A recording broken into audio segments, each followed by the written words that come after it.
Again, here's Bernard. Bernard churning, and he lost the football. And a big turnover there as his guys will get the football back.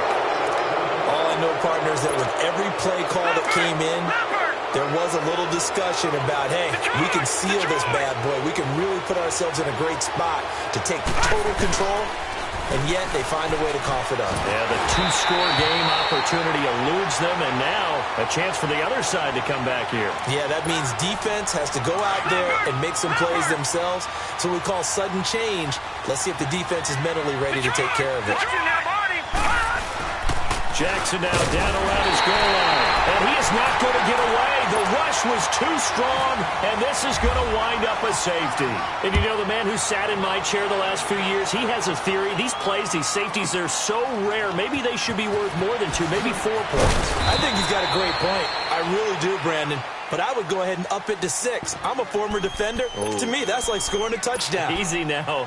I'll go 4. I don't know about 6. Come on. Come up to 6. A lot of points. So here's Dalton and the Bengals now. 1st and 10 at their own 21. All right, let's see what Dalton can do after the fumble recovery. That's taken in by the rookie Josh Malone. And they're going to get this one all the way out across the 45. A really nice gain of 25 yards. On the ball.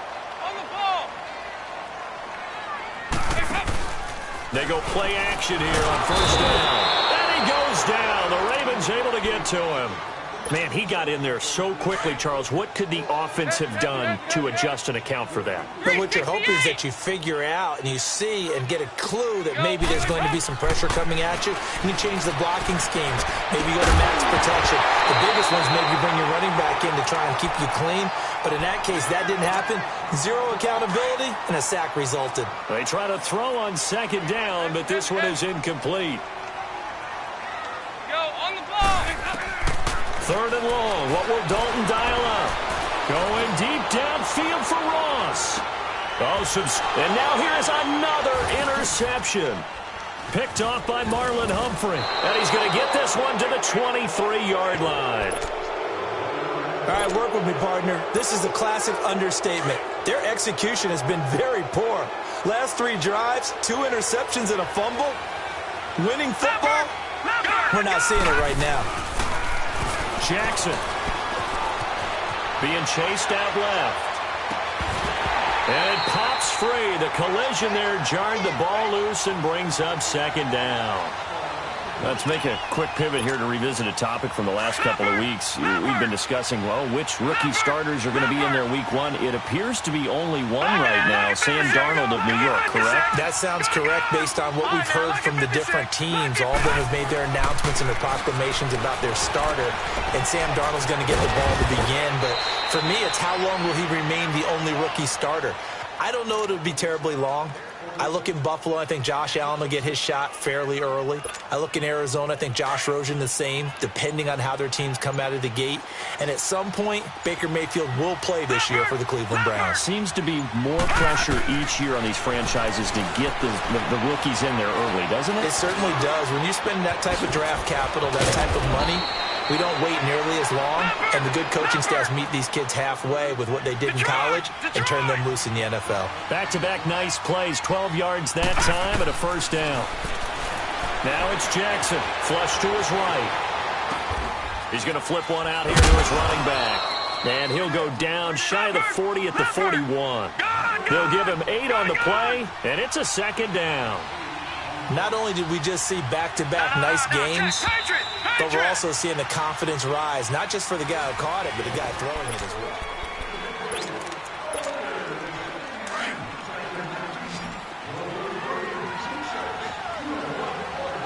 Detroit! All right, here we go. Play action. It's Jackson. Oh, he's got a man wide open, complete. And he gets this one all the way down inside the 15. A very solid gain of 27.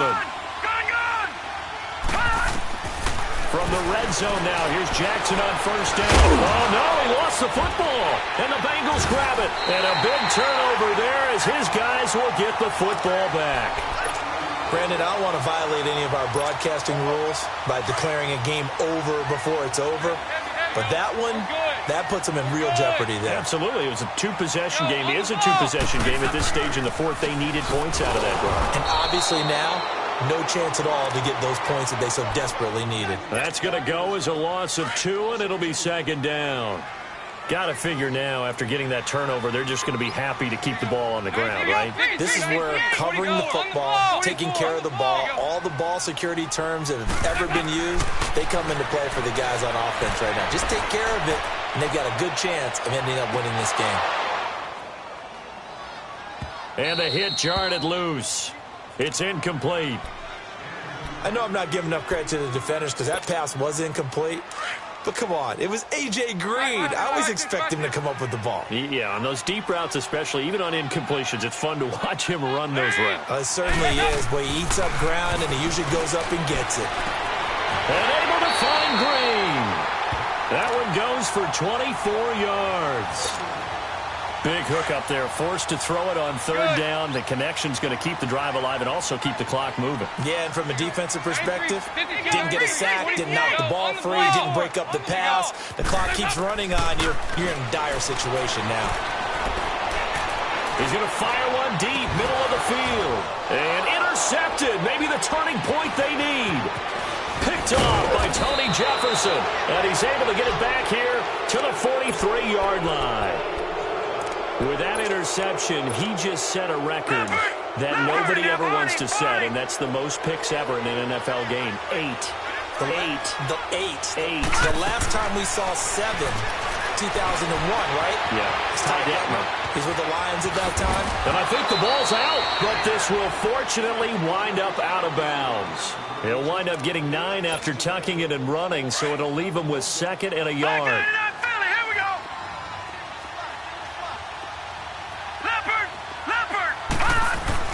On second down, here's Jackson. And he is out of bounds inside the 30. A good pickup there, a 22.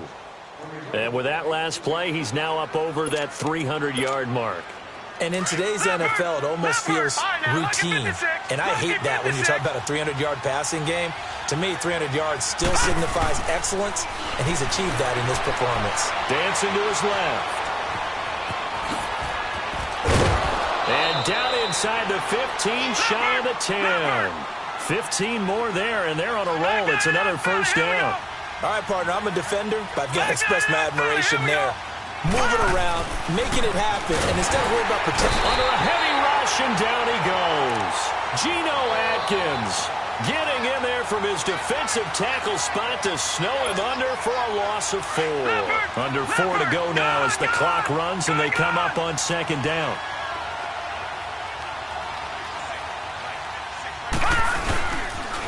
A first carry now for Alex Collins. He takes us down to about the 12 for a gain of 3. I like the call. Inside the red zone, running the toss. Why? They want to get to the edges. They want to see if guys who don't normally make a lot of tackles are willing to actually do that. That usually means the guy's in the cornerback position. Buying time to his left. He may try and run for this. Only able to get back a yard for his efforts, and that leads us to 4th down. He was able to get away earlier in the drive, but apparently all the time they put in practice finally came to the front, didn't it? They remembered their lessons and found a way to contain him when he took off on that one. All right, so they needed 2 scores to get back in the game. The field goal there, maybe not exactly what they wanted, but the necessary first step. There's still time remaining, and there's enough time to get it done. They've got to get at the least a 3-and-out here to get the ball back, preferably a takeaway. Cincinnati now ready to take the field. So here's Dalton and the Bengals now, 1st and 10 at their own 21.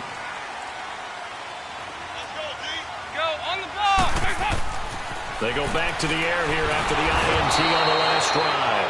And the Raven pressure too much. Down he goes.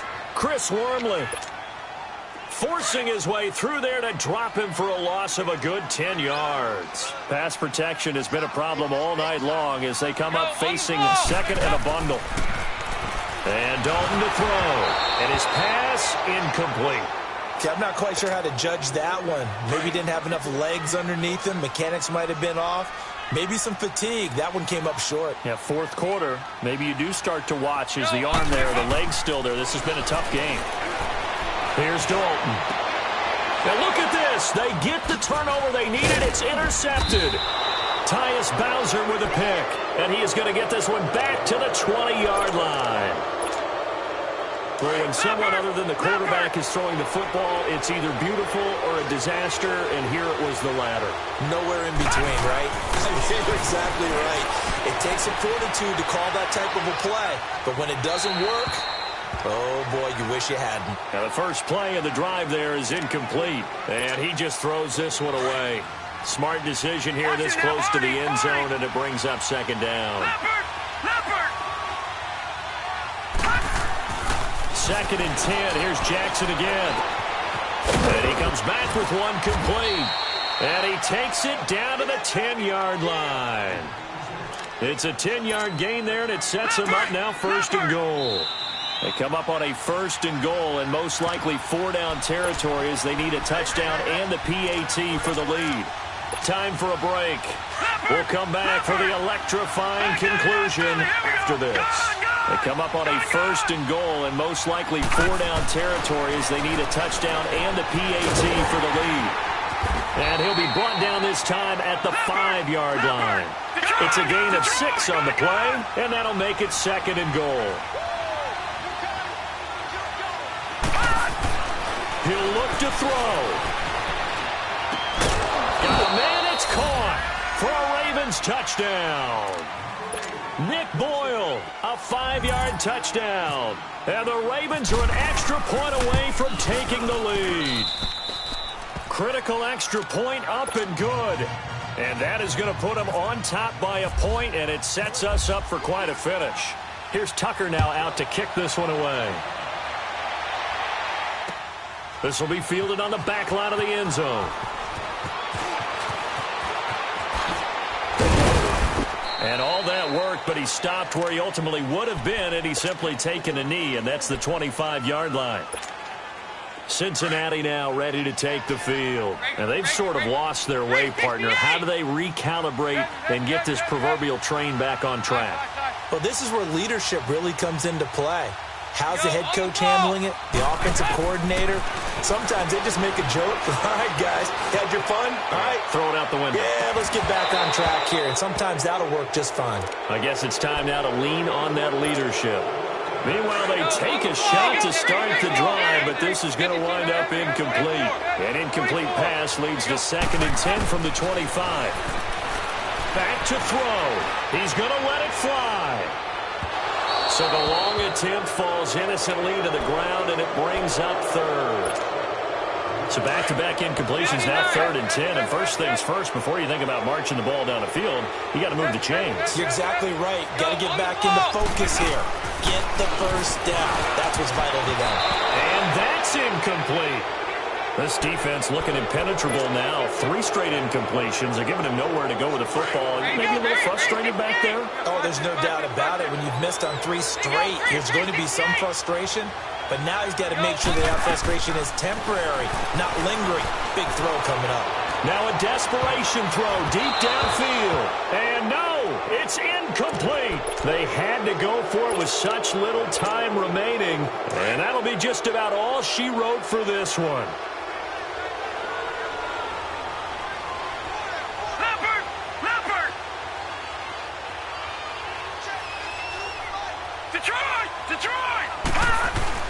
Oh, Jackson's going to throw it.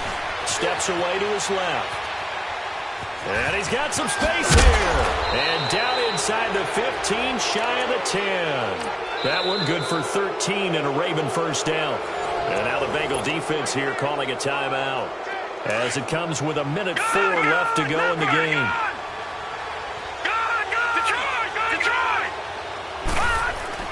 Throwing now is Jackson. And a diving grab. I think he got that. Yes. A nice pickup on first down. 7 yards.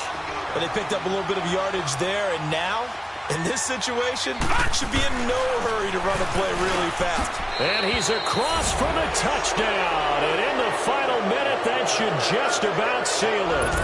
So whatever happened to rookie quarterbacks taking time to adjust to life in the NFL? Because this guy looks like he's been doing it for about, 7 years? 4 touchdown passes? That's not something rookies are supposed to be doing with the ease in which he's doing it. Tucker able to connect on the extra point, and that will ensure that it will take a touchdown and a 2-point conversion to tie it.